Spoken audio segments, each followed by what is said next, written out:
మాజీ ఎమ్మెల్యే వల్లభనేని వంశీ మరోసారి తీవ్ర అస్వస్థతకు గురయ్యారు. దీంతో హుటాహుటిన ఆయన్ను కంకిపాడు పీఎస్ నుంచి జీజీహెచ్కు తరలించారు. అర్ధరాత్రి అస్వస్థతకు గురవడంతో కంకిపాడు ప్రభుత్వ ఆసుపత్రికి తరలించి చికిత్సను అందించారు.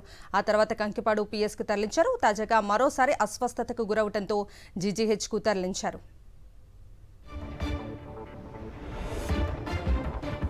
మాజీ ఎమ్మెల్యే వల్లభనేని వంశీ మరోసారి తీవ్ర అస్వస్థతకు గురయ్యారు. దీంతో హుటాహుటిన ఆయన్ను కంకిపాడు పీఎస్ నుంచి జీజీహెచ్కు తరలించారు.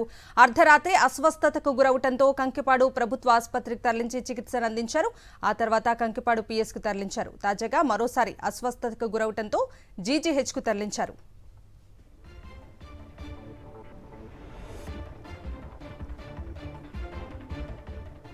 ఇదే అంశానికి సంబంధించి పూర్తి అప్డేట్స్ అందించడానికి మా ప్రతినిధి సతీష్ లైవ్ లో జాయిన్ అవుతున్నారు. సతీష్,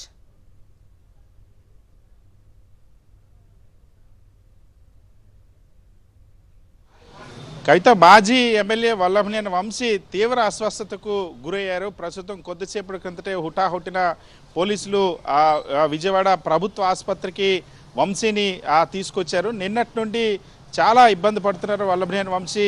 తీవ్ర అనారోగ్యంతో ఇబ్బంది పడుతున్న పరిస్థితి. నిన్న ఎవరైతే పోలీసులు కంకిపాడు పోలీస్ స్టేషన్లో పోలీస్ కస్టడీలో విచారణ కోసం తీసుకొచ్చారు. నిన్న రాత్రికి వచ్చేసరికి వంశీ తీవ్ర ఆయాసం, దగ్గుతో బాధపడుతున్నటువంటి పరిస్థితి. ఆ నేపథ్యంలో కంకిపాడు ఆసుపత్రిలో నిన్న రాత్రి అంతా కూడా కంకిపాడు ప్రభుత్వ ఆసుపత్రిలో ఉంచారు. కుటుంబ సభ్యులు అదే సమయంలో మెరుగైన వైద్యం కోసం జీజీహెచ్కు తరలించాలని చెప్పి పోలీసుల్ని ఎంత వేడుకున్నా సరే పోలీసులు మాత్రం తీసుకెళ్ళాలి. ఈరోజు ఉదయాన్న మళ్ళీ పోలీస్ స్టేషన్కి తీసుకెళ్లారు. పొద్దున్నే 7 గంటలకల్లా మళ్ళీ పోలీస్ స్టేషన్కి తీసుకెళ్లి మళ్ళీ విచారణ చేసేటువంటి ప్రయత్నం చేశారు. అయితే వంశీ ఇవాళ ఉదయం నుండి కూడా తీవ్రమైనటువంటి ఇబ్బంది పడినటువంటి పరిస్థితి. ఏం తిన్నా సరే వెంటనే వాంతులు అయిపోయినటువంటి పరిస్థితి. కనీసం నిలబడటానికి కూడా ఆ శక్తి లేకుండా అయిపోయినటువంటి పరిస్థితి. కూర్చోవడానికి కూడా ఇబ్బంది పడినటువంటి పరిస్థితి ఉంది.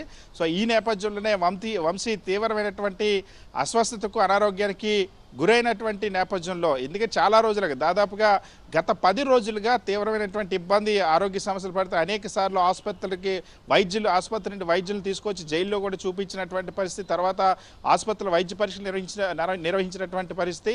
సో నిన్న విచారణ జరిగిన తర్వాత నిన్న రాత్రి అంతా కూడా వల్లభనేని వంశీ కంకిపాడు ప్రభుత్వ ఆసుపత్రిలోనే ఉన్నారు. వైద్యుల పర్యవేక్షణలో ఉన్నారు. ఇవాళ ఉదయాన్నే అక్కడి నుండి వాస్తవానికి జీజీహెచ్కి తరలించాలని కుటుంబ సభ్యులు, వంశీ భార్య కానీ కుటుంబ సభ్యులంతా కూడా కోరినప్పటికీ కూడా పోలీసులు విచారణకి తీసుకెళ్లారు. సో మళ్ళీ వెళ్ళిన తర్వాత కూడా మళ్ళీ అదే సమస్య వచ్చింది. వంశీ వామిటింగ్స్ ఎక్కువగా చేసుకోవడం అనేది, వాంతులు అవ్వడం, అదేవిధంగా కూర్చోవడానికి, నిలబడడానికి కూడా వీలైనటువంటి శక్తి లేనంత నీరసంగా ఉన్నటువంటి పరిస్థితి. ఈ నేపథ్యంలో కొద్దిసేపటి కిందట వల్లభనేని వంశీని జీజీహెచ్కి తీసుకొచ్చారు. వాస్తవానికి వల్లభనేని వంశీకి ఇప్పటికే 5 కేసుల్లో బెయిల్ వచ్చింది. 90 రోజులు పైబడింది. 90 రోజుల్లో వేసినటువంటి ఛార్జ్షీట్లు అయిపోయినాయి. ఒక్కరోజు బెయిల్ వస్తుందనే సమయానికి ఇంకొక కేసు తీసుకొస్తున్నటువంటి పరిస్థితి. ఇంకా 2 కేసులు, ఇప్పుడు ఉన్నటువంటి కేసుతో పాటు ఇప్పుడు 2 కేసులు ఉన్నాయి. ఆ 2 కేసులకు సంబంధించి బెయిల్ రావాల్సినటువంటి అవసరం ఉంది. సో ఈలోగా తీవ్రమైనటువంటి అనారోగ్యంతో సతమతం అవుతున్న పరిస్థితి, చాలా ఇబ్బంది పడుతున్న పరిస్థితి. ఈ నేపథ్యంలో కొద్దిసేపటి కిందట వల్లభనేని వంశీని ప్రభుత్వ ఆసుపత్రికి వైద్యం కోసం తీసుకొచ్చారు. Kavitha. Right Satish, thank you.